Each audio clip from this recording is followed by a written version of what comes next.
Hi everyone, welcome back to my channel. If you're new here, my name's Erin and I do mostly budgeting videos like the one you're about to see here.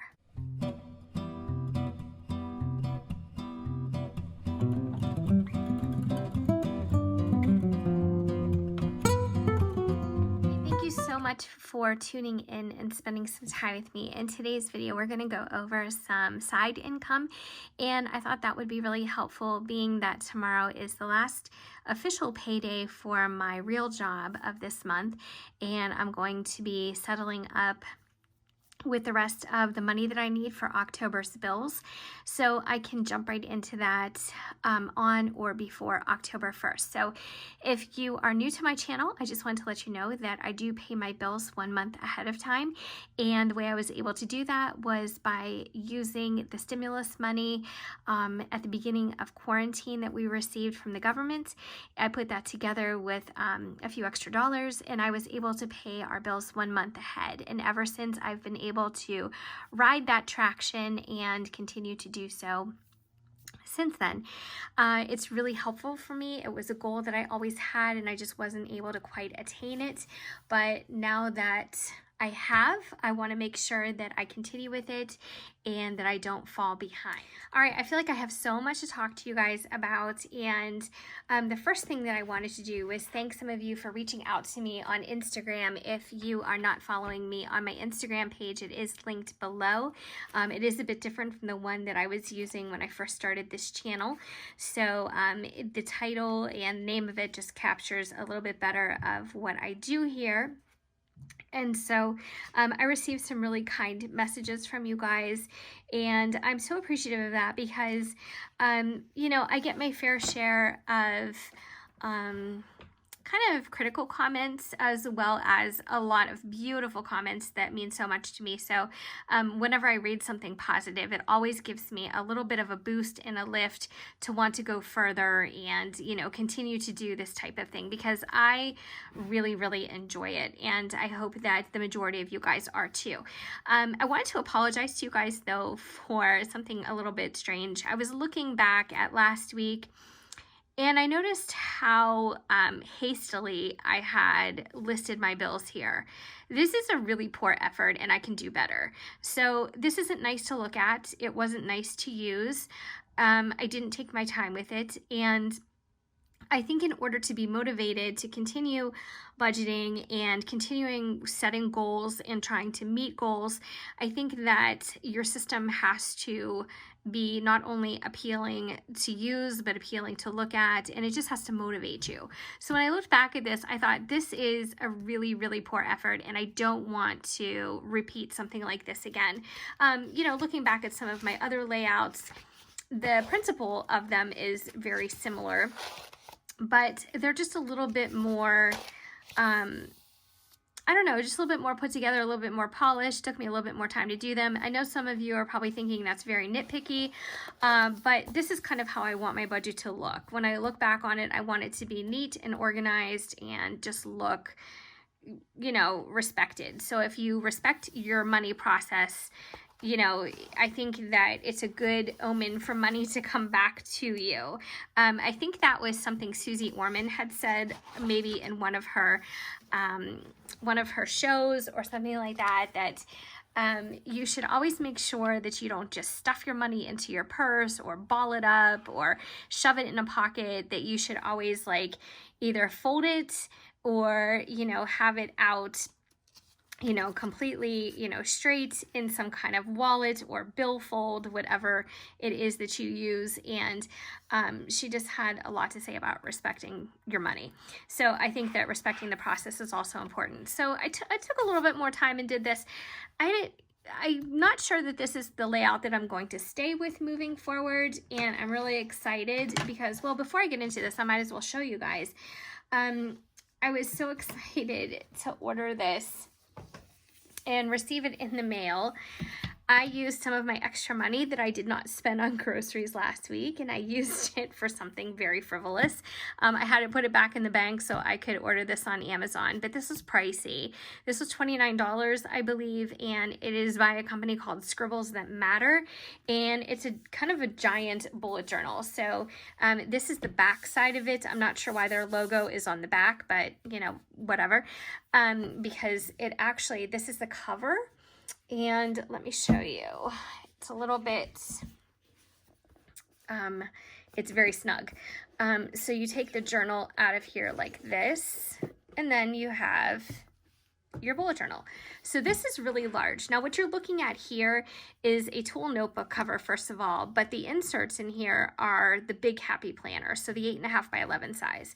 So this size is known as B5, and it is really large, much larger than my typical bullet journal, which I believe is an A5. But let me lift this just a bit so you can get more of a view, and I can open this up. It's really, really nice. It has 160 GSM weight paper, which I love. I don't want to ever go back to the 80 GSM that I was using when I was bullet journaling previously in Leuchtturms. I think that is just so thin, and I just don't like it. Or is Leuchtturm 80? I think it's 80 weight. If some of you guys know, you'll have to correct me. If anything, it's not more than 100. But this is 160 weights. It's nice and thick. There's no shadowing. There's no bleed through with any pens and pencils that I use. And the reason why I'm showing this to you guys is because I am contemplating using this as my budget planner moving forward. So the only thing that I have to do before I start doing videos with this book is figure out how I want my layout to look. So the only complaint that I have, and of course I'm going to complain about something because I'm super picky when it comes to paper and notebooks, is that this whole corner is crushed. So I thought maybe it was just the cover, but it's actually all the paper too. And I know that you can't see that well. Maybe you can see it when I do that. That doesn't thrill me for a $29 price point. I think that it should come a little bit better, especially since it was packaged so well. This is a big cardboard box insert. But you know, what are you gonna do? I'm not gonna complain about it. I'm just gonna use it. All right, so let's jump in and see what we have going on for YouTube income and Grubhub. So I am still doing Grubhub. I will probably never see the heyday of Grubhub that I did at the height of the quarantine. I was making quite a bit of money doing food deliveries on the side. My husband had lost his job. Good news, he got a job. I just don't even know why I didn't start with that. He did accept a position that is a temporary position. I want to call it seasonal. It might be seasonal. It's at well, I'm not gonna say where it's at, but it's a big company, and they are saying that there's a good chance that they will keep him on after the end of January.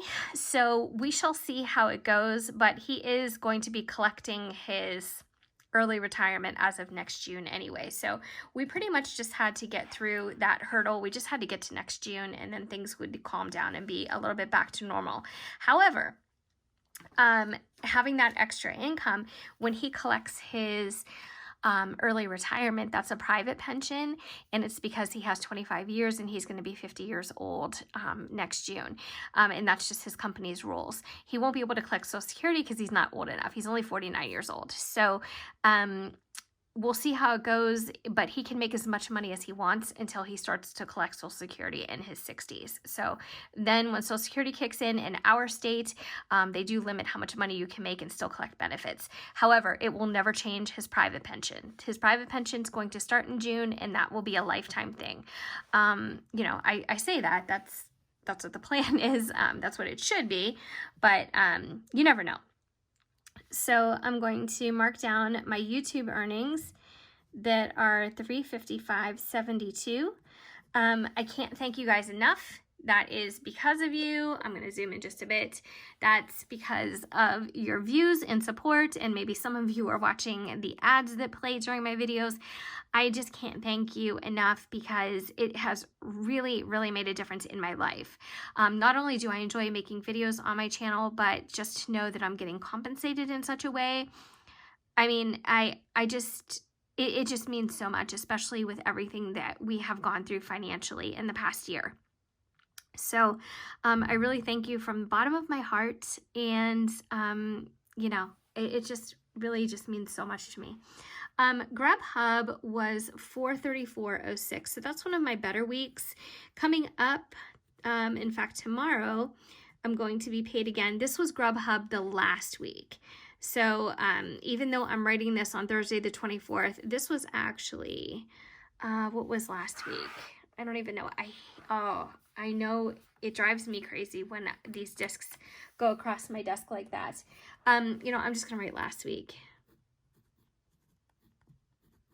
And then I will have another Grubhub check coming tomorrow. They pay out on every Thursday. His unemployment is a day behind too, so I have to take that into consideration. And then tomorrow is my payday. So what I wanted to let you guys know is that on September 11th, I put aside $1,300 for my October bills. And on September 25th, which is this Friday, I'm going to put down another $1,300.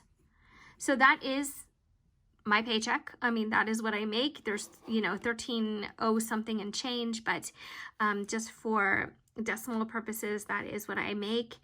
I used to make more, but I received a $400 pay cut because of COVID. So let's look back here in this little notebook.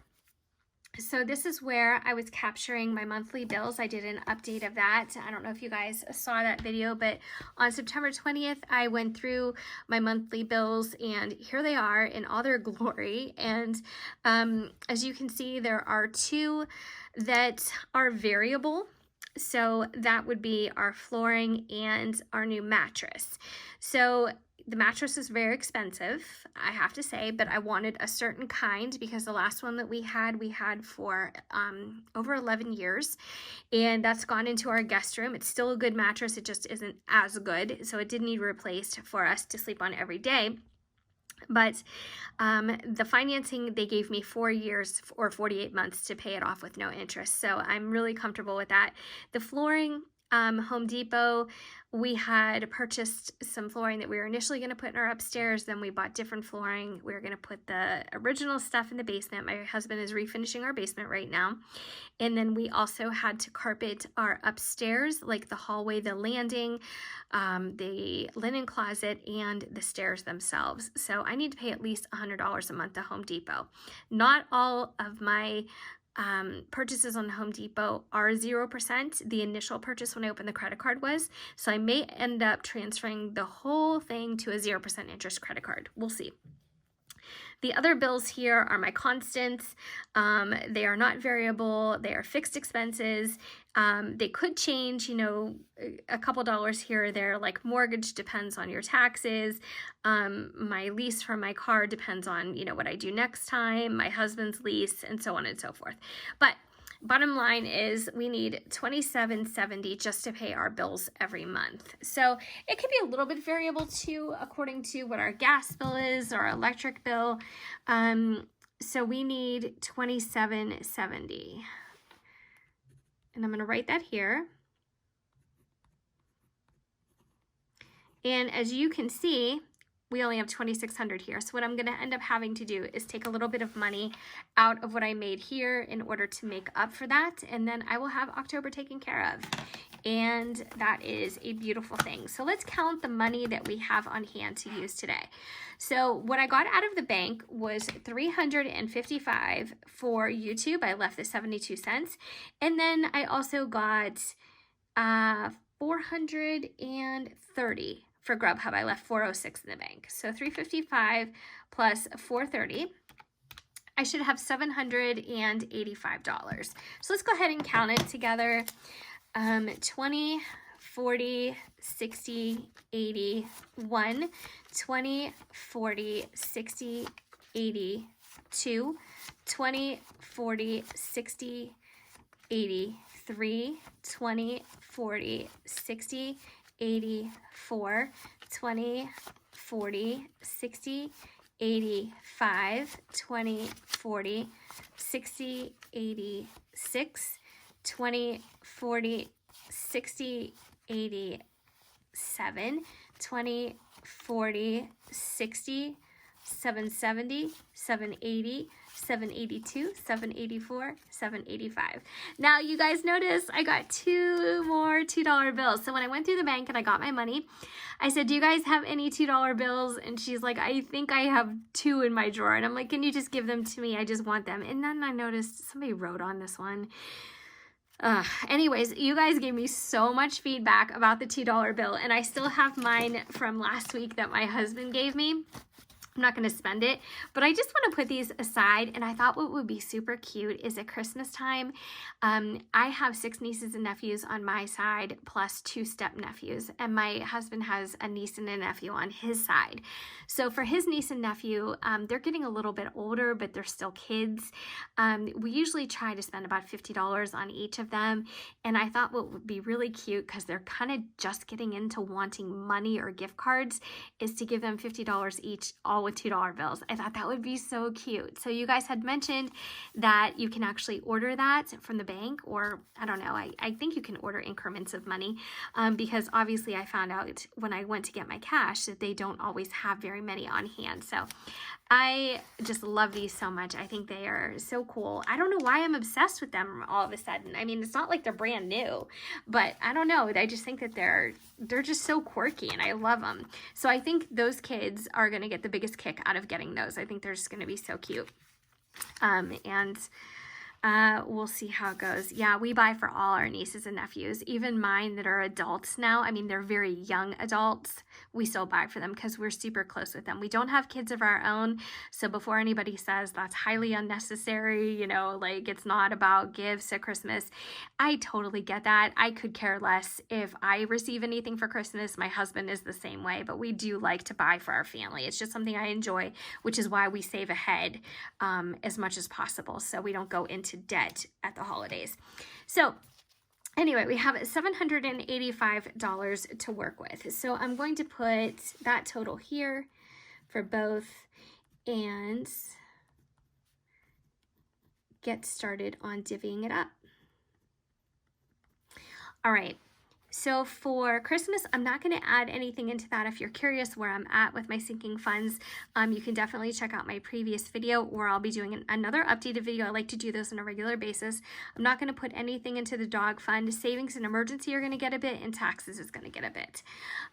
First though, let's do the things that we really need to rely on and count on, and that is going to be our groceries. So as per usual, over the past few weeks, I've been doing 120. So 20, 40, 60, 80, 1, and 20. That's been working out pretty well. And like I said last week, I had some left over. I have some new envelopes. I made these myself. Let me know what you guys think. First of all, they are kind of the size you could put a gift card in, you know, like very easily. They are not laminated. I purposely did not want them laminated, but they are kind of hinged on the inside with some glue. But yeah, that's how they open. And I made all new cash envelopes. I'm really into this size. I think that it is super cute, and I don't know, it's just kind of fun to use. You obviously do have to fold the cash to go in here, but I'm seeing that's kind of a trend with some different cash envelopes. I'm seeing some different cash envelopes online. So I'm going to fold that and put my $120 in here. And these are just so nice and deep. Like, you know, you can fit a lot in here if you needed to tuck in a little grocery list or some stamps or something, you know, anything that's, you know, paper related, you could just tuck in here and have everything together in one place. So this is my new grocery envelope. Dog food, let's go to our same $25.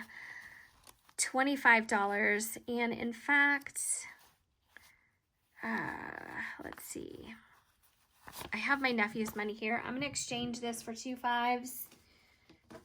So I have the right change because I did not get the right change and I don't want to use my $2 bills for that. So I'm going to take some of his money. He has been allocating his money different ways. If some of you guys missed that video, he did get laid off due to COVID, or just due to lack of work. I shouldn't say due to COVID. I mean, it could be, you know, whatever, but yeah, due to lack of work. So hopefully he gets called back, but you know what? I don't know. I don't know what the next step is going to be. So that's unfortunate, but it's okay. We'll get through it. He'll get through it. So $25 has gone into the dog fund. So I'm going to put 25 here.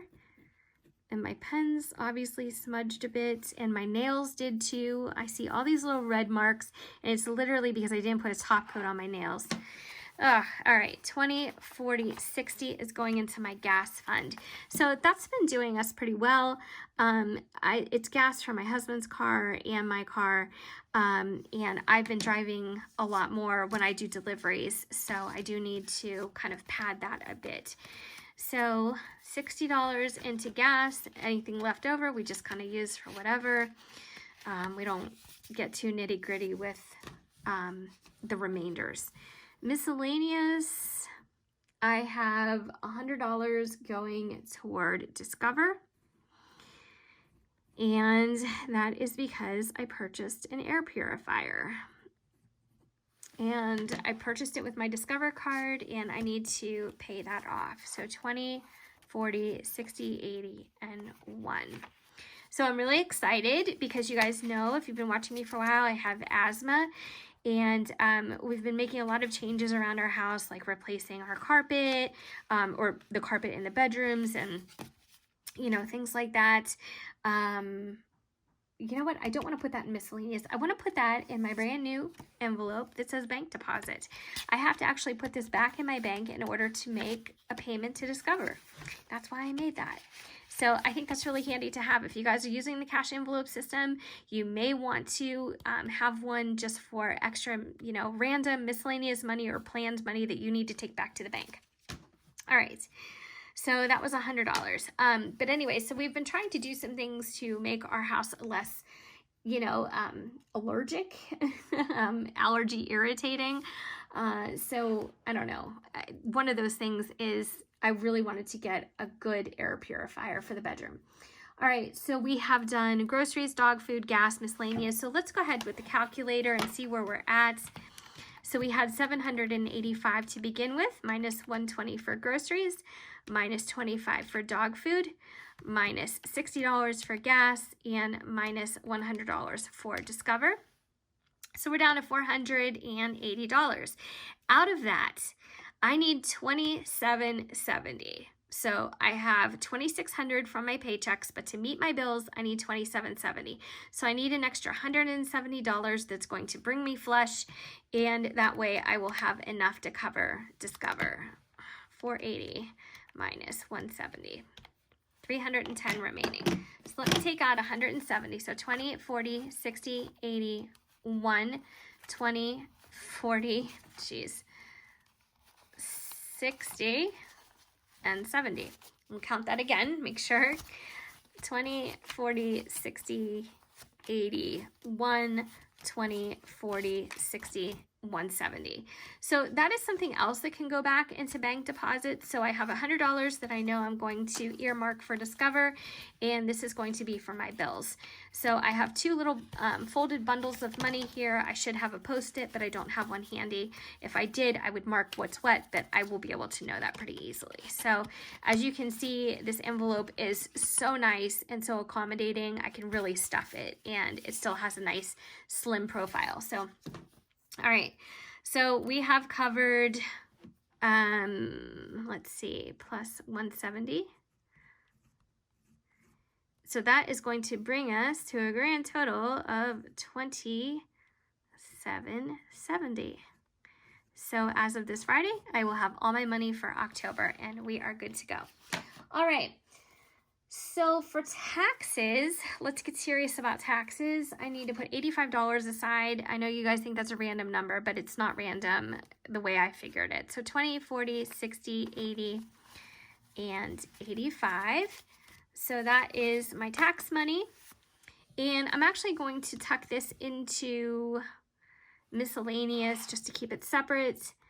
And the reason why I'm doing that is because I need to put this also back in the bank, but I want to keep my sinking fund separate. I have to put it back in the bank so I can then transfer it to Capital One. So that is the way I get my money from my bank account into my Capital One account. So I'm going to tuck this in here. And then for my savings, I am going to add $70. So I will add that, and that's going to bring my savings to a nice round number. And then emergency, I'm going to add $155. All right, so 70 plus 155, well, let's just do this. 310 minus 85 minus 70 minus 155 brings us to 0. All right, so that's that. However, I'm going to have to swap this money out for a $5 bill because there's no way I'm giving that back to the bank. So I'm going to put all of that sinking fund money right in here. When I get it to my bank, I'm going to use Zelle. I'm going to do an instant transfer. And then once it's in my Capital One checking account, I'm going to transfer it into my sinking funds. If you guys are interested about the Capital One checking account, just stay tuned because I am going to be doing a little bit of a chatty explanation video of how I divide my Capital One money into one savings account and lots of subsequent sinking fund savings accounts. So if you're interested in that, just stay tuned. I will be back with that. But that is my money. I am down to 0, which brings me to a nice, even zero-based budget. And I am really, really happy with the way that that turns out every time. So thank you so much for watching. I really, really appreciate it. Again, thank you for the support and the kind comments. It means a lot to me. And I hope you guys are all doing well. And of course, I hope I see you in my next video. Take care.